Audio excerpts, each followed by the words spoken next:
So how do I stay focused? I talked a little bit about committing to yourself and committing to others, and finding those friends that are going to help you. Sometimes you need a kick up the bum, sometimes you need a hug, but you need somebody to be able to kick you or hug you. So find those people and keep them close.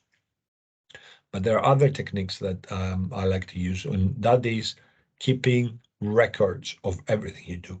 One of the biggest mistakes, this when I did my PhD, we didn't have the powerful internet that we have now. So I wasn't very good at keeping records of my keywords that I was researching. I wasn't very good at keeping records. Like I would print.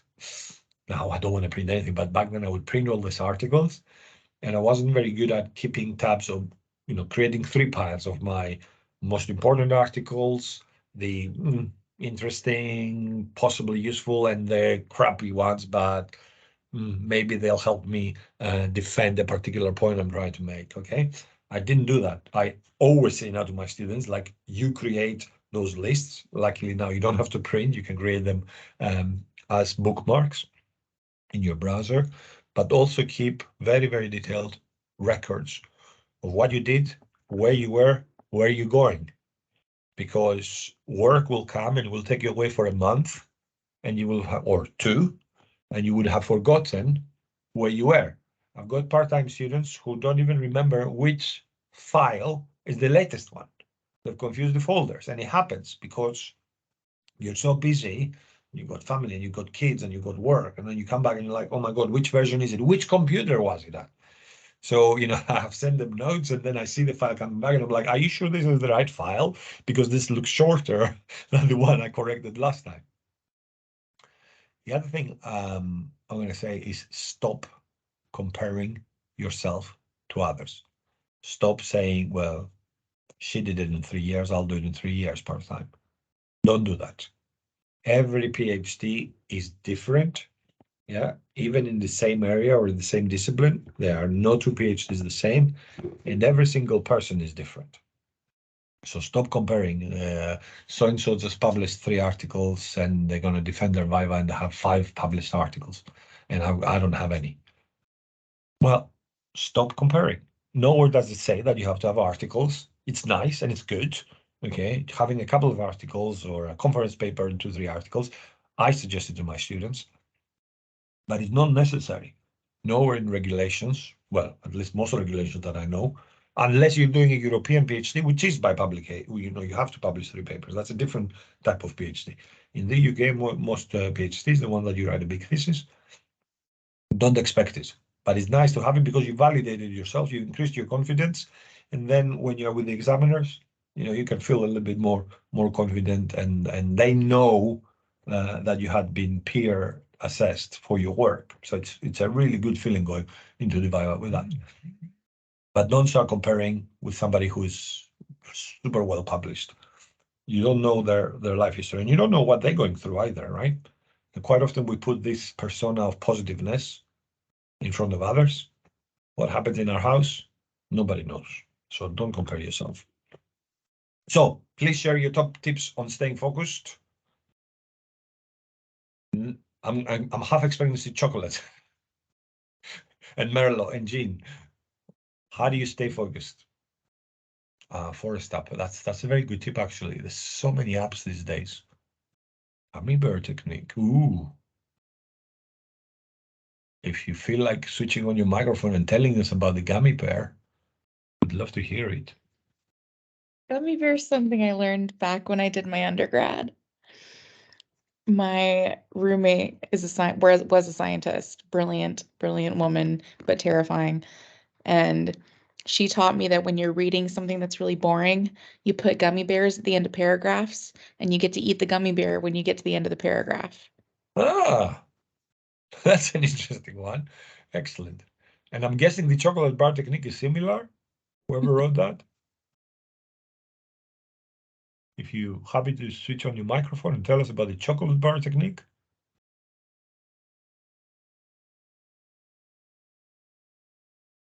No, okay, no worries.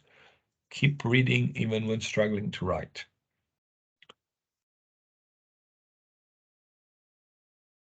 Right, I've got another one for you. Okay. which you might want to use because you have this network. And I always thought I wanted to do this, and I've tested it with 2 students. Okay, so far my next level is to try it with both those students, and maybe 3 students at the same time, and that is mini writing retreats. Now, if you've ever been to a writing retreat, they're amazing. You go somewhere in a room, in a hotel, in a conference space, in a hotel, and you start writing and discussing and writing. So I thought to myself, why can't we do that on Teams? So I've tried it twice. Let me switch that off. Apologies. I've tried it twice, and it worked. So it actually worked for both of us. I got to do some writing, which was great, and they got at the end. So when we finished at it, throughout, if they want to ask something, they would switch on their microphone and say, "Hey, Yanis, I've got this question. I'm stuck here." From time to time, I would switch on my microphone and say, "How you doing? Let's take a break. Let's go and make a coffee." And it was that feeling of community, right? Like you get in a writing retreat. So you've got a network here. So here's a suggestion: create.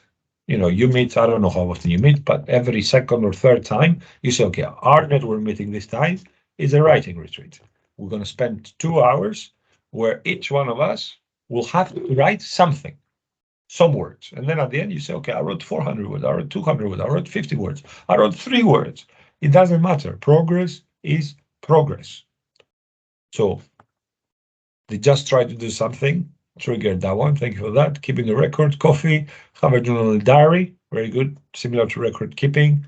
Keep reading even when struggling to write. Gavin Bertman, Forest Up. And there's more apps out there. So share.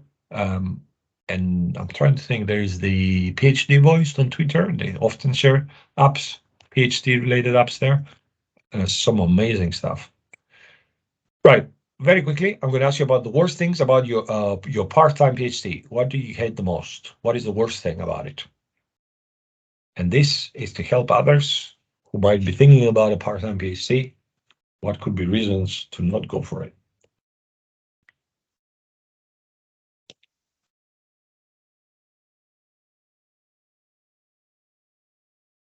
Thank you. This the isolation bit triggers this thing about communities and networks. Because we work full time, we miss out a lot of meetings and a lot of things happen 9 to 5. Right? You could have training sessions or seminars that happen 9 to 5. Well, 9 to 5 we work. Okay. Here we're doing this session. It's 7 o'clock. Why? Because we cannot do it any other time. We work, or we gotta get the kids ready, or whatever it is. Communities are very, very important. And I would always say, join the community, even if you're getting emails about things they're doing. And instead of feeling guilty that you're not going to these events, you know what you do? You sign up for those events and you send a message to the organizer and saying, I cannot make that event, but can I please have the PowerPoint slides? That's what you do. And you stay connected, even if you never read those PowerPoint slides, but at least that gives you the satisfaction. In most cases, you will open and you will scan them, and you might get something out of them. In some cases, I know places where they'll record some of those seminars, and you can watch them at your own time. So keep on asking back to the organizers of these things and say, look, can we have this? Can we have the slides? Can we have the video recording? So don't take things that they cannot change. Don't take things for granted. The guilt is a terrible, terrible thing. How do you fight guilt? I don't know. I have no answer to that because I was guilty throughout. I'm still guilty. I still feel guilty. They should give the award to part-time PhDs for the guilt trips that we have. This is the award for the most guilt trip felt. I guess the cookie at the end is what makes up for it. And I did this. I'll give you an example. I stole so much time from my family that I said to my wife, well, it took me 7 years. So for the next 7 years, all the weekends are yours. You organize whatever you want. And that's what we did. So, 7 years, she had full control of the weekends, and she was very kind. She didn't use it all. So I got to choose sometimes what to do. Find techniques to try to balance out the guilt. But the real answer is, I don't know. I think part of what drives us is also the guilt. So we got to see the positive in it. Deadlines. Hopefully, whichever university you are, we know which you are. The deadlines are thought for part-time. Some universities don't think very carefully about students doing part-time. Best things about part-time PhD. What are the best things now? Let's give people some hope.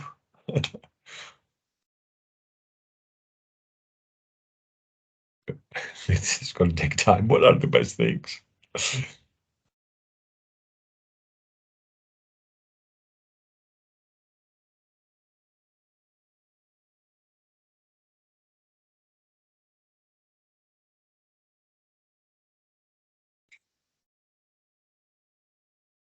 Wonder if Poliv is working. Okay, thank God for that.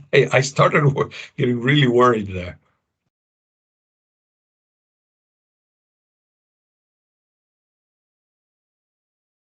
Excellent.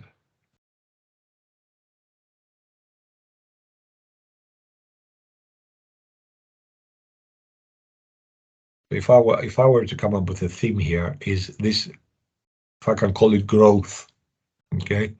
Growth that sometimes, now when I think back on my PhD, once the years pass and all the pain is gone, is I miss it. I miss the pain. I miss some of the guilt, not all of it. Thank you for the growth. But I think when you're in it, yeah, I see how my kids grow now, right? Because they're there, and I see them, and I remember them as babies, and I see how big they are. You can't see yourself in the mirror, yeah. And if you can't, you often, when I see photos, when I was younger, I'm like, damn, I'm old now. Now, if you think about your knowledge and your experience in those terms, think about photos. You can't have those photos. You can't see that growth. It happens when you catch yourself later, and you catch yourself how you are thinking and how you're solving a problem, and you're saying, ooh, was that affected by the way, by how the PhD has changed the way that I think? Okay.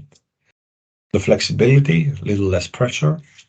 And the beauty of it, a diamond is coal that took a lot of time, a lot of time. And if you think about it, there is beauty in doing something slower. Why do we have to speed up? Right? We don't appreciate that taking time has a lot of benefits, right? How things and knowledge settles in our head, how we approach the problem, how we theorize, how develop a model, it all changes over time. And I'd like to think it becomes a diamond.